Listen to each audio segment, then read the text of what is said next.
think we are back. G'day.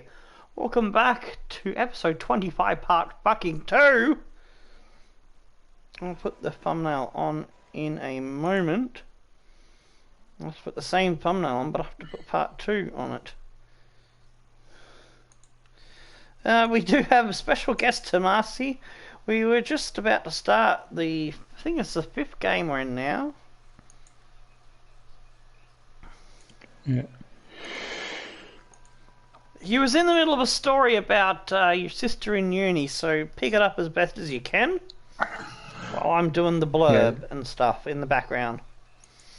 So it was like when I woke up in one morning and I heard some noises in the room next to me.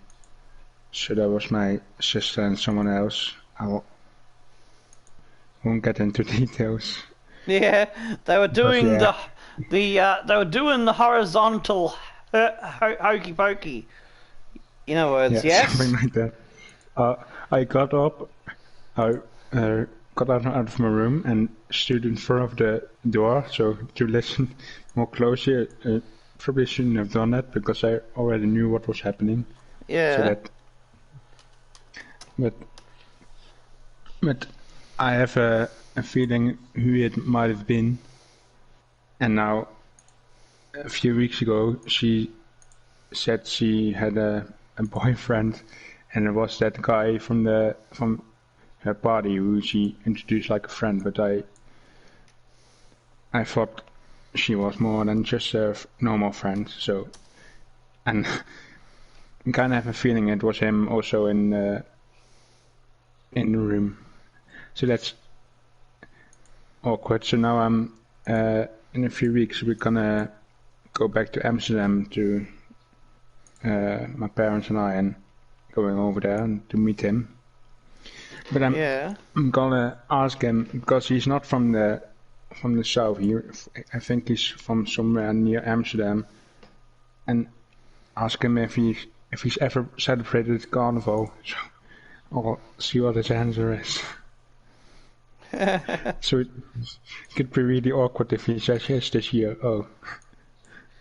Fair enough.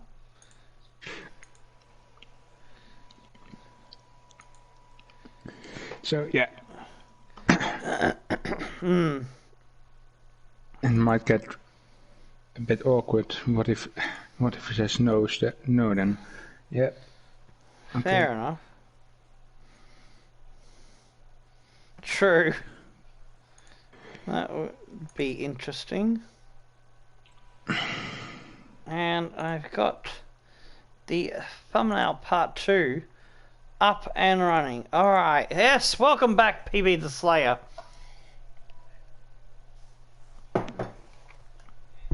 I think it was a game error because if it was the PSN, I would have lost Tomasi in the panel, but he's still here, which is good. I didn't have to reset the panel. I was just about to score a fucking goal too. Possibly. We get a corner. Oh! Oh, Zuru! Ow! He's one of the players that has been amazing turnaround for us this season. I think we found him at the beginning of the season in the free agents, like Gray was for us last season. He's been huge for our defence, and he is one of the ones available. So if you're keeping an eye on players and you fancy Zural, lads, the first one in on him. Tomasi has a little bit of an advantage over PB Slayer and anyone in the chat, because he's on the panel, so I'm not sure how we're gonna work that out so it's fair to everybody. Suppose we can chat it out as we go. Gray, oh, Rose, oh, Tars nicked him off. Oh, DeBayo has been amazing. I'm glad I made the decision to keep him over, was it Brower? Or Browser? Or Bowser? Well, many people have made this fellow the focus of attention ahead of Bowser. Bowser. I think it was Brower or Browser. Oh no! Eggstein has egged us. Edged out a goal with his egg style.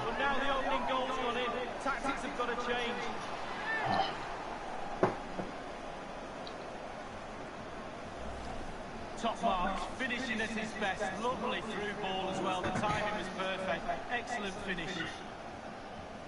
Bugger. It was an opportunistic goal. But they're a class act, so they can pull that out of their ass whenever they need to. It was handpicked by Sparring DK.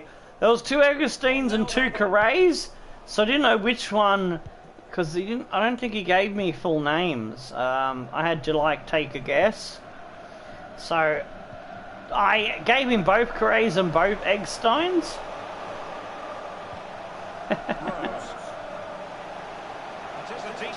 So he ended up with a bit extra. Gray, back to Rose. But yeah, I think Salford are one of the stronger Celebrity Beast squads that we've had on the channel for a while.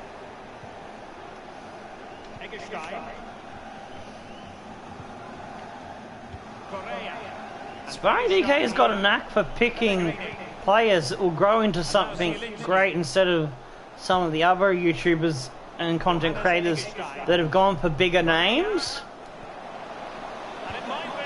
So, oh, Pellegrini! They've done us again. So, Sparring DK's Celebrity B squads always have a habit of starting up a little bit slower than the other ones, but by the end of the career mode, they're kicking ass and taking names. Whereas some of the other Celebrity B squads have gone down the gurgler and sold off their big names before they made it to Premier League. Or they've had too many old dudes and they've retired and they've gone down the shitter that way. I mean, I could do my best to balance up a squad with, it's like they picked the first 11, I picked the bench, and give them just enough squad depth in hope that they won't sell off the big players. But yeah, they'll probably still do it because the AI transfer stuff is just stupid. Yeah. There's no logic in it. I've got a better success rate at avoiding a failed beast team with when I'm building a beast team from scratch on my own, when I'm doing one that's representing one of my series. So the celebrity beast teams are a bit more hit and miss because, for example, if someone has picked, say, like as I said, too many old players, they'll retire, and then they've got nothing to back them up, you know, except for the few 70 to 75 rated, 80 to 84 potential players that or they might be 70 to 75 rated and there might be 79 max potential, you know. That's how I try to balance it. I try not to get to balance the team out with players that are too OP, so that they'll grow into decent reserves that are worth getting a few game time in here and there, sort of thing, when there's injuries and whatnot.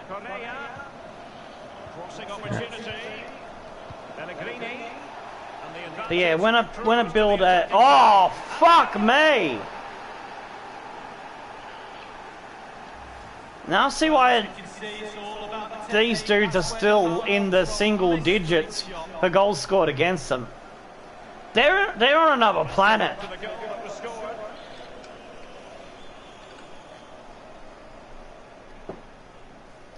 I don't think I'm playing bad. We're just getting fucked up the arse. That's his 10th goal now. And only one team in it. Conti to Molo. I think these dudes are close to 100 goals already, or if they're not, they've got a fuck ton more than anyone else.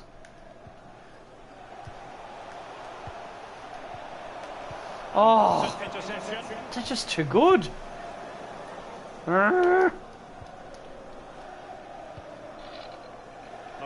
Pellegrini, Correa, Zielinski, Correa again, Pellegrini, Correa. There's two Pellegrinis as well, because I didn't know which Pellegrini was the right one. Oh, Rose just got smashed.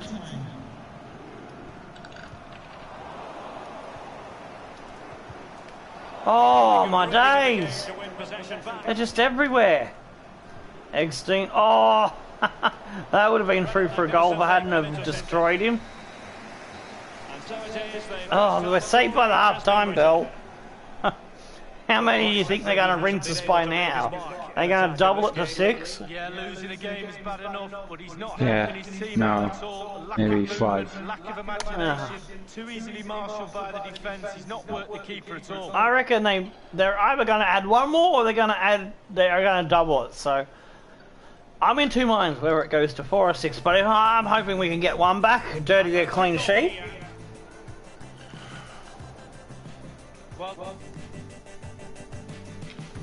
Port Vale, the other team on an absolute blinder this season. Harry of HWM plays. You remember Harry? Norwich. I might have joked about Norwich has the best porridge, but one day, when I'm richer in money, and I can visit England and a whole Wombat Mexican beer flu thing is a thing of the past, I'm gonna go to Norwich just to get some fucking porridge and a beer. What? Put the beer in the porridge. Beer porridge. Oh, maybe that's why they've got the best porridge, because it's got beer in it.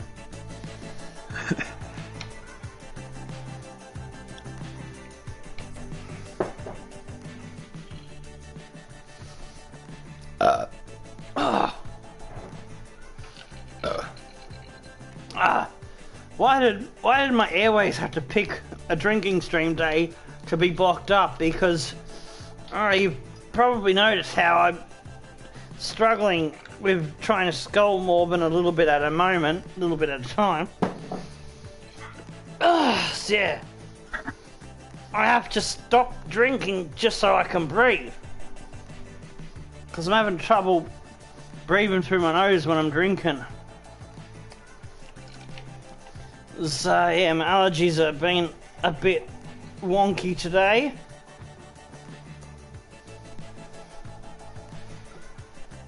I did give myself a go with the nasal spray, but it's not breaking up the airways quick enough and giving me more air and oxygen. So I'm a little bit short-breathed and appear like I'm tired, like I've run a marathon, but it's just I'm struggling because my airways from the nose through down to the lungs is all mucked up with the allergies being a shit today.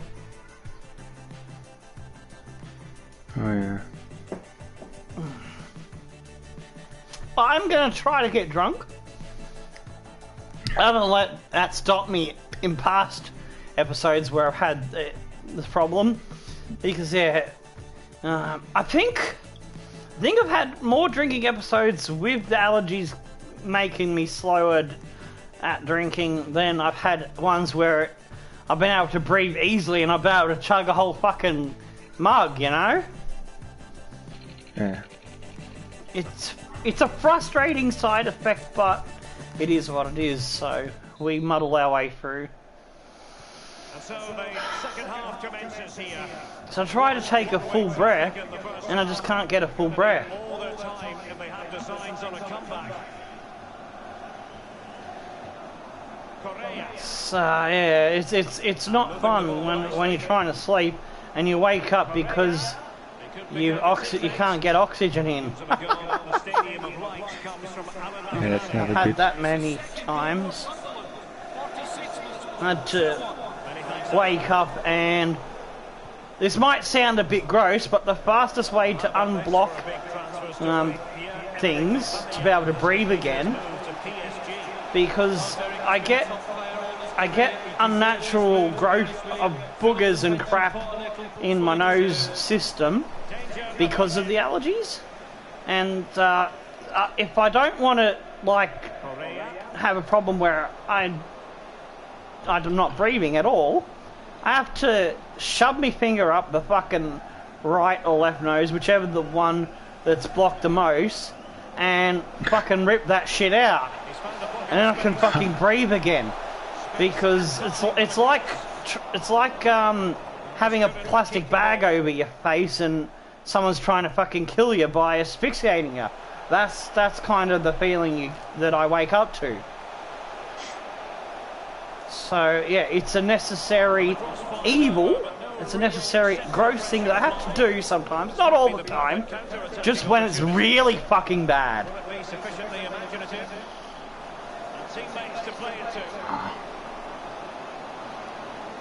So yeah, it's probably like every once a week maybe that it gets that bad.